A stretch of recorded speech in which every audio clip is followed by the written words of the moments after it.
യൗമുൽ ജുമുഅ ഏറ്റവും ശ്രേഷ്ഠകരമായ ദിവസമാണ്. ഒരാഴ്ചയിലെ 7 ദിനങ്ങളിൽ ഏറ്റവും ശ്രേഷ്ഠകരമായ ദിനമാണ് യൗമുൽ ജുമുഅ. അന്നത്തെ ഒരുപാട് മഹത്വങ്ങൾ നമ്മൾ മുമ്പ് ഹദീസുകളിൽ പഠിച്ചിട്ടുണ്ട്. അതാണ് ഇവിടെ നബി സല്ലല്ലാഹു അലൈഹി വസല്ലമ പറയുന്നത്, യൗമുൽ ജുമുഅ നിങ്ങളുടെ ദിനങ്ങളിൽ ഏറ്റവും ശ്രേഷ്ഠകരമായ ദിനമാണ് എന്ന്. മാത്രമല്ല അതുകൊണ്ട് എന്ത് വേണം? ഫഅക്സിറൂ, ആയതിനാൽ നിങ്ങൾ അധികരിപ്പിക്കുവീൻ. അക്സറ, അധികരിപ്പിച്ചു. അക്സിർ, നീ അധികരിപ്പിക്കുക. കുറെ ആളോട് പറയുമ്പോ ഫഅക്സിറൂ, നിങ്ങൾ അധികരിപ്പിക്കുവീൻ. അലയ്യ, എന്റെ മേൽ, മിനസ്വലാത്തി, സ്വലാത്തിൽ നിന്ന് നിങ്ങൾ അധികരിപ്പിക്കുവീൻ. ഫീഹി, ആ ദിവസത്തിൽ. വെള്ളിയാഴ്ച ദിവസം സ്വലാത്ത് ചൊല്ലുന്നത് കൂടുതൽ മഹത്വമുള്ളതാണ്. എല്ലാ ദിവസവും സ്വലാത്തിന് ശ്രേഷ്ഠതയുണ്ട് എന്ന് നമ്മൾ മനസ്സിലാക്കി. ഏത് ദിവസമാണെങ്കിലും സ്വലാത്ത് ചൊല്ലുന്നതിന് ഏറ്റവും മഹത്വമുണ്ട്. എന്നാൽ വെള്ളിയാഴ്ച ദിവസത്തിന് ശ്രേഷ്ഠകരമായ ആ ദിനത്തിൽ സ്വലാത്തിനെ വർദ്ധിപ്പിക്കുവാൻ നബി തങ്ങൾ കൽപ്പിച്ചിരിക്കുകയാണ്. എന്താണ് അതിന് കാരണം പറഞ്ഞത്? ഫഇന്ന സ്വലാത്തക്കും, തീർച്ചയായും നിങ്ങളുടെ സ്വലാത്ത്, മഅറൂദത്തുൻ അലയ്യ, എനിക്ക് പ്രദർശിപ്പിക്കപ്പെടുന്നതാണ്. നബി തങ്ങൾക്ക് ആ സ്വലാത്ത് വെളിവാക്കപ്പെടും. നമ്മൾ ചൊല്ലുന്ന ഓരോ സ്വലാത്ത് സലാമുകളും മഹാനായ നബി സല്ലല്ലാഹു അലൈഹി വസല്ലമിന് അത് എത്തിക്കപ്പെടുന്നുണ്ട്, അത് വെളിവാക്കപ്പെടുന്നുണ്ട്. ഫഖാലു, അപ്പോൾ സഹാബിമാര് ചോദിച്ചു, യാ റസൂലല്ലാഹ്, അല്ലാഹുവിന്റെ റസൂലേ, വകൈഫ തുഅറദു സ്വലാത്തുനാ അലൈക, എങ്ങനെയാണ് ഞങ്ങളുടെ സ്വലാത്ത് അങ്ങയുടെ മേൽ പ്രദർശിപ്പിക്കപ്പെടുക? വകൈഫ തുഅറദു, പ്രകാരമാണ്, എങ്ങനെയാണ് പ്രദർശിപ്പിക്കപ്പെടുന്നത്? സ്വലാത്തുന, ഞങ്ങളുടെ സ്വലാത്ത്, അലൈക, താങ്കൾക്ക് പ്രകാരമാണത് കാണിക്കപ്പെടുക. വഖദ് അറംത, താങ്കൾ നുരുമ്പിപ്പോയിട്ടുണ്ടാകുമല്ലോ. ഖബറിൽ അവിടുന്ന് നുരുമ്പിയ ശേഷം, അങ്ങ് മണ്ണോട് ലയിച്ചതിന്റെ ശേഷം പിന്നെ എങ്ങനെയാണ് ഞങ്ങളുടെ സ്വലാത്തുകൾ അങ്ങേക്ക് കാണിക്കപ്പെടുക എന്നുള്ളതാണ് സഹാബത്ത് ചോദിക്കുന്നത്. അപ്പോൾ നബി സല്ലല്ലാഹു അലൈഹി വസല്ലം, ചില റിപ്പോർട്ടിൽ കാണാം യഖൂലു ബലീത, അങ്ങ് ഖബറിൽ പിന്നെ നശിച്ചിട്ടുണ്ടാകുമല്ലോ എന്നാണ് സഹാബത്ത് ചോദിക്കുന്നത്. അന്ന് അവർക്ക് നബി സല്ലല്ലാഹു അലൈഹി വസല്ലമിന്റെ ശറഫാക്കപ്പെട്ട ശരീരവും മണ്ണിൽ ലയിക്കുമെന്നുള്ളതായിരിക്കും അവർ അന്ന് മനസ്സിലാക്കിയിട്ടുണ്ടാവുക. അതുകൊണ്ടാണല്ലോ അവർ അപ്രകാരം ചോദിക്കുന്നതും. അപ്പോൾ നബി തങ്ങൾ എന്ത് മറുപടി കൊടുക്കുന്നു? അതാണ് നമ്മൾ മനസ്സിലാക്കേണ്ടത്. അവരുടെ ആ ധാരണ തിരുത്തി കൊടുക്കുകയാണ്. ഖാല, അങ്ങനെ നബി സല്ലല്ലാഹു അലൈഹി വസല്ലം പറഞ്ഞു, ഇന്നല്ലാഹ അസ്സ വജല്ല ഹറമ അലൽ അർദി അജ്സാദൽ അംബിയാ. ഇന്നല്ലാഹ, നിശ്ചയം അല്ലാഹു, അസ്സ വജല്ല, അല്ലാഹു അസ്സ വജല്ല, അസ്സ എന്ന് പറഞ്ഞാൽ അവൻ പിന്നെ ഇസ്സത്തുള്ളവനായിരിക്കുന്നു, അന്തസ്സുള്ളവനായിരിക്കുന്നു എന്നാണ് അർത്ഥം. വ ജല്ല, അവൻ മഹാത്മ്യമുള്ളവനുമായിരിക്കുന്നു. അതാണ് അസ്സ വ ജല്ല, രണ്ട് പദങ്ങളാണ്. അസ്സ വ ജല്ല, നമ്മൾ അല്ലാഹു അസ്സ വ ജല്ല എന്ന് പറയുമ്പോൾ ഒറ്റ വേർഡല്ല. അള്ളാഹുവിനെ സംബന്ധിച്ച് നമ്മൾ മഹത്വപ്പെടുത്തി പറയാണ്. ഇന്നല്ലാഹ, നിശ്ചയം അല്ലാഹു, അസ്സ വ ജല്ല, അല്ലാഹു സുബ്ഹാനഹു വ തആല എന്നൊക്കെ നമ്മൾ പറയുന്നില്ലേ, അതേപോലെയുള്ള ഒരു മഹത്വപ്പെടുത്തലിന്റെ മറ്റൊരു ശൈലിയും വാക്കുകളുമാണിത്. ഇന്നല്ലാഹ സുബ്ഹാനഹു വ തആല എന്ന് പറയുമ്പോൾ എന്താ അർത്ഥം? അല്ലാഹു സുബ്ഹാനഹു, അവൻ മഹാപരിശുദ്ധനാണ്, വ തആല, അവൻ ഉന്നതനുമാണ് എന്നാണ് അവിടെ നമ്മൾ അള്ളാഹുവിനെ മഹത്വപ്പെടുത്തുന്നത്. അല്ലാഹു അസ്സ വ ജല്ല എന്ന് പറയുമ്പോഴോ, അല്ലാഹു അസ്സ, അവൻ അസീസാണ്, അവൻ ഇസ്സത്തുള്ളവനാണ്, അന്തസ്സുള്ളവനാണ്. വ ജല്ല, അവൻ മഹത്വമുള്ളവനുമായിരിക്കുന്നു. അതാണ് അവിടെ അർത്ഥം. സാന്ദർഭികമായി ഓർമ്മപ്പെടുത്തിയത് മാത്രം. ഇവിടെ അങ്ങ് നുരുമ്പിയിട്ടുണ്ടാകുമല്ലോ, അങ്ങ് ഖബറിൽ ലയിച്ചിരിക്കുമല്ലോ എന്നൊക്കെ ചോദിച്ചപ്പോൾ നബി സല്ലല്ലാഹു അലൈഹി വസല്ലം പറഞ്ഞ മറുപടി എന്താണ്?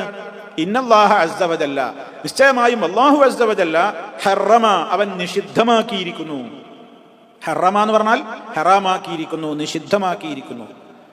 അലൽ അർളി, ഭൂമിയുടെ മേൽ, ഭൂമിക്ക് നിഷിദ്ധമാണ്. എന്തിനെയാണ് ഭൂമിയുടെ മേൽ അല്ലാഹു നിഷിദ്ധമാക്കിയിട്ടുള്ളത്? അജ്സാദൽ അംബിയാ, നബിമാരുടെ ശരീരങ്ങളെ. അജ്സാദ്, ജസദ്, ജസദുൻ എന്ന് പറഞ്ഞാൽ ശരീരം, അതിന്റെ ബഹുവചനമാണ് അജ്സാദ്. അജ്സാദൽ അംബിയാ, ഈ നബിയുൻ എന്നുള്ളതിന്റെ ബഹുവചനാണ് അംബിയ. അപ്പൊ നബിമാരുടെ ശരീരങ്ങളെ ഭൂമിയുടെ മേൽ അല്ലാഹു നിഷിദ്ധമാക്കിയിരിക്കുന്നു എന്ന് പറഞ്ഞാൽ ഭൂമിയോട് അല്ലാഹു പ്രവാചകന്മാരുടെ ശരീരങ്ങളെ തിന്നരുതേ എന്ന് വിലക്കിയിരിക്കുകയാണ്. ചില റിപ്പോർട്ടുകളിൽ നമുക്ക് ആ പദം തന്നെ കാണാൻ സാധിക്കും. ഏത് പദം? ഇന്നല്ലാഹ ഹറമ അലൽ അർളി, നിശ്ചയമായും അല്ലാഹു ഭൂമിയുടെ മേൽ നിഷിദ്ധമാക്കിയിരിക്കുന്നു. അൻ തഅകുല, ആ ഭൂമി തിന്നുന്നത്, അജ്സാദൽ അംബിയാ, അംബിയാക്കളുടെ ശരീരങ്ങളെ തിന്നുന്നത് ഭൂമിയുടെ മേൽ അല്ലാഹു നിഷിദ്ധമാക്കിയിരിക്കുന്നു. അങ്ങനെ ചില റിപ്പോർട്ടുകളിലും കാണാൻ സാധിക്കും. ഇവിടെ വളരെ വ്യക്തമാണ് കാര്യം. അപ്പൊ ഈ ഹദീസിൽ പറഞ്ഞ കാര്യങ്ങൾ എന്തൊക്കെ? ഒന്ന്, ജുമാ ദിനം ദിനങ്ങളിൽ ഏറ്റവും ശ്രേഷ്ഠകരമാണ് എന്നാണ് ഇപ്പൊ തുടക്കത്തിൽ പറഞ്ഞത്. നമ്മൾ മറന്നു പോകരുത്. പലരും വെള്ളിയാഴ്ച ദിവസമല്ലേ എന്നൊക്കെ വിചാരിച്ച് ഒഴിവ് കിട്ടുന്ന രാജ്യങ്ങളുണ്ട്, ഒഴിവ് കിട്ടാത്ത രാജ്യങ്ങളുണ്ട്. എന്തായിരുന്നാലും അതിനെ ഒരു അവഗണിക്കുന്ന ഒരു സ്വഭാവം. ആകെ കൂടി വെള്ളിയാഴ്ച എന്ന് പറഞ്ഞാൽ എത്രയേ കാണുന്നുള്ളൂ. അത് അവസാന സമയത്ത് ജുമാക്കൊന്ന് പോയി വേഗം വരിക.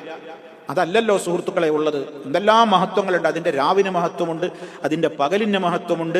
സ്വലാത്ത് അധികരിപ്പിക്കേണ്ടതുണ്ട്, സൂറത്തുൽ കഹ്ഫ് പാരായണം ചെയ്യേണ്ടതുണ്ട്. അതുപോലെ തന്നെ അന്നത്തെ ദിവസം പ്രത്യേകം കുളിക്കുന്നതിന് പുണ്യമുണ്ട്, സുഗന്ധം ഉപയോഗിക്കുന്നതിന് പുണ്യമുണ്ട്, നല്ല വസ്ത്രം ധരിക്കുന്നതിന് പുണ്യമുണ്ട്, പള്ളിയിലേക്ക് സാധിക്കുമെങ്കിൽ നടന്നു പോകുന്ന ഓരോ നടത്തത്തിനും പുണ്യമുണ്ട്, പള്ളിയിലെത്തിയാലുള്ള പ്രവർത്തനങ്ങൾക്ക് പുണ്യമുണ്ട്. ആ ദിവസത്തിൽ ഒരു പ്രത്യേകമായ സമയമുണ്ട്, അത് വളരെ കുറഞ്ഞ നേരമേയുള്ളൂ. എന്തു ചോദിച്ചാലും അല്ലാഹു ഉത്തരം തരും എന്ന് പറഞ്ഞിട്ടുള്ള ദുആക്ക് ഇജാബത്തുള്ള ഒരു പ്രത്യേക സമയം കൊണ്ട് അനുഗ്രഹിക്കപ്പെട്ട ദിനമാണത് എന്നൊക്കെ നമുക്ക് ഹദീസുകളിൽ കാണാൻ സാധിക്കും. അങ്ങനെയൊക്കെ മഹാത്മ്യങ്ങളുണ്ട്. അതാണ് നമ്മൾ ആദ്യം മനസ്സിലാക്കേണ്ടത്. അതുകൊണ്ട് നബി സല്ലല്ലാഹു അലൈഹി വസല്ലം പറഞ്ഞു, അത്രയും മഹാത്മ്യമുള്ള ഈ ദിവസത്തിൽ സ്വലാത്തിന് മഹത്വം കൂടും. അതുകൊണ്ട് നിങ്ങൾ അന്ന് എൻ്റെ പേരിൽ സ്വലാത്തിനെ അധികരിപ്പിച്ചോളി. അപ്പൊ സ്വലാത്ത് അധികരിപ്പിക്കണം. വെള്ളിയാഴ്ച ദിവസത്തെ സ്വലാത്തിനെ സംബന്ധിച്ചിടത്തോളം പ്രത്യേകം പറഞ്ഞത് എന്താണ്? അത് എൻ്റെ മുമ്പിൽ പ്രദർശിപ്പിക്കപ്പെടും എന്നാണ്. മഅറൂദത്തുൻ അലയ്യ, എനിക്ക് മുമ്പിൽ വെളിവാക്കപ്പെടും, പ്രദർശിപ്പിക്കപ്പെടും. എങ്ങനെയെന്ന് ചോദിച്ചാൽ നമുക്കറിയൂല. കാരണം നബി സല്ലല്ലാഹു അലൈഹി വസല്ലമ അവിടുത്തെ ഖബറിൽ നബി സല്ലല്ലാഹു അലൈഹി വസല്ലം പിന്നീട് ചോദിക്കപ്പെട്ടല്ലോ സഹാബിമാരോട്, നബിയെ എങ്ങനെയാണ് അങ്ങേക്ക് സ്വലാത്ത് വെളിവാക്കപ്പെടുക?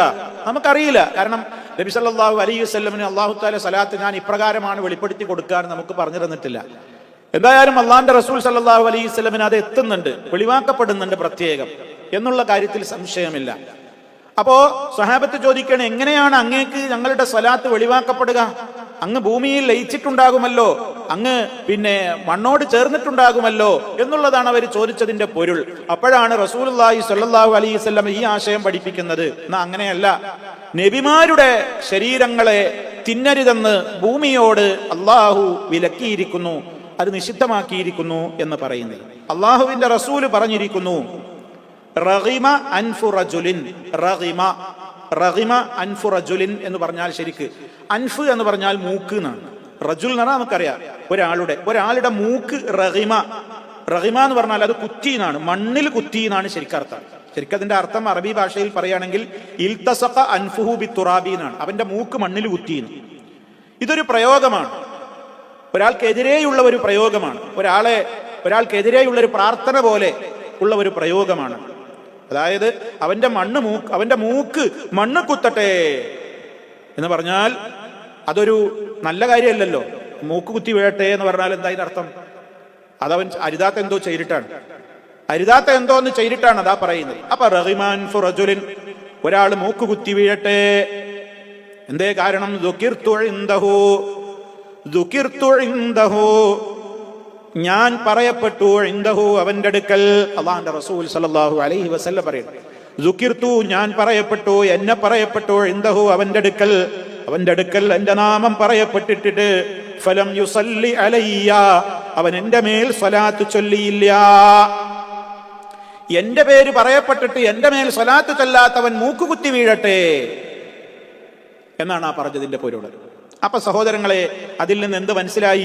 നബി സല്ലല്ലാഹു അലൈഹി വസല്ലമിന്റെ പേര് കേൾക്കുമ്പോഴൊക്കെ അവിടത്തേക്ക് വേണ്ടി സ്വലാത്ത് ചൊല്ലൽ നിർബന്ധമാണ് എന്ന് പറഞ്ഞ പണ്ഡിതന്മാരുണ്ട്.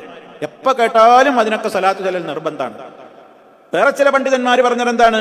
ഒരു സദസ്സിൽ വെച്ച് ഒരിക്കൽ നമ്മൾ പറയൽ നിർബന്ധമാണ്, പിന്നീട് പറയലൊക്കെ സുന്നത്താണ്.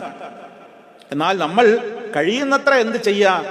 ഒരേ സദസ്സിൽ വെച്ച് എത്ര തവണ നബി സല്ലല്ലാഹു അലൈഹി വസല്ലം പറയപ്പെട്ടാലും അപ്പോഴൊക്കെ നമ്മൾ എന്ത് ചെയ്യലാണ് നല്ലത്? ആവർത്തിക്കലാണ് നല്ലത്. നമ്മളതിൽ പിശുക്ക് കാണിക്കേണ്ടതില്ല. അത് നമ്മൾ മനസ്സിലാക്കിയിരിക്കേണ്ടതാണ്. ഇന്ന് പലരും മുഹമ്മദ് എന്നൊക്കെ പറഞ്ഞിട്ടാണ് പോകും. സംസാരത്തിലും എഴുത്തിലൊക്കെ മുഹമ്മദ്, അന്ത്യപ്രവാചകൻ മുഹമ്മദ് എന്നൊന്നും അങ്ങനെയല്ല പറയേണ്ടത്. മുഹമ്മദുൻ സല്ലല്ലാഹു അലൈഹി വസല്ലം എത്ര തവണ പറയേണ്ടി വന്നാലും അവിടുത്തെ പേര് പറയുമ്പോഴൊക്കെ സ്വലാത്തിനെ പറയും. കേൾക്കുന്നവരും ആരുടെയെങ്കിലും അടുക്കൽ വെച്ചത് പറയപ്പെട്ടാൽ അവരും. എന്നാൽ ഒന്നാകെ എല്ലാവരും കേൾക്കുമാർ ഉച്ചത്തിൽ ഇങ്ങനെ കൂട്ടമായി വിളിച്ചു പറയണമെന്നൊന്നുമില്ല. അവരവർ കേൾക്കെ, അവരവരെ ദിക്റായിട്ട്, അവരവർക്കുള്ളൊരു പുണ്യകർമ്മമായിട്ട് അവരവരെ നിർവഹിക്കുക. എന്തായാലും ആ പേര് കേൾക്കുമ്പോൾ നിർവികാരനായിട്ട് വെറുതെ അങ്ങനെ ഇരിക്കരുത്. അവിടുത്തെ പേര് കേൾക്കുമ്പോൾ അവിടുത്തെ പേര് കേട്ടു എന്നിട്ടും സ്വലാത്തു ചൊല്ലിയില്ല, എന്നെ പറയപ്പെട്ടിട്ട് സ്വലാത്തു ചൊല്ലിയിട്ടില്ലാത്തവൻ മൂക്കുകുത്തി വീഴട്ടെ എന്ന് പറഞ്ഞാൽ അതൊരു നല്ല കാര്യമായിരുന്നുവെങ്കിൽ അള്ളാഹുവിന്റെ റസൂൽ അങ്ങനെ പറയില്ലല്ലോ. അതുകൊണ്ട് നമ്മളൊക്കെ ശ്രദ്ധിക്കേണ്ടത് എന്താണ്? പേര് കേൾക്കുമ്പോൾ എത്ര തവണ കേട്ടാലും നമ്മൾ എത്രയും ചൊല്ലുന്നോ അത്രയും നമുക്ക് നല്ലതാണത്. അല്ലാത്തത് ഒരു ശരിയായ നടപടിയല്ല, അദബുകേടാണ് എന്നിപ്പോ ഇതിൽ നിന്ന് നമുക്ക് മനസ്സിലാക്കുവാൻ സാധിക്കുന്നു.